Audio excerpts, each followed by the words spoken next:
Il Consiglio regionale ha votato l'ammissibilità del quesito, diciamo, del referendum, e quindi inizia l'iter istruttorio per questo provvedimento. La novità sul referendum Mestre-Venezia è il giudizio di ammissibilità espresso dal Consiglio regionale Veneto.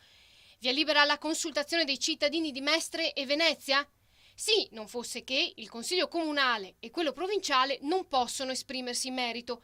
L'uno perché commissariato, l'altro perché decaduto. È chiaro che bisogna rispettare le norme, quindi se la norma prevede che ci sia un parere dei consigli, non essendoci il consiglio bisogna valutare appunto cosa è opportuno fare in questa situazione che, ripeto, è straordinaria, non era prevedibile fino al momento in cui sono state raccolte le firme da parte del comitato referendario. Il commissario, che riunisce i poteri di sindaco, giunta e consiglio comunale, può esprimersi sull'ammissibilità del referendum, dice il promotore della consultazione Marco Sitran. La competenza che la Costituzione affida alla Regione è esclusiva in materia di scorporo di comuni, è peraltro una legittimazione costituzionale rispetto a una legge che prevede altro, che ha degli aspetti che confinano, ma che è di rango inferiore perché è una legge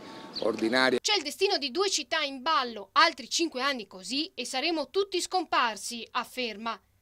Una grande opportunità che non può andare nuovamente sprecata, spiega Sitran, per uscire da un'impasse politica e trovarsi a votare alle prossime elezioni amministrative per 2 comuni.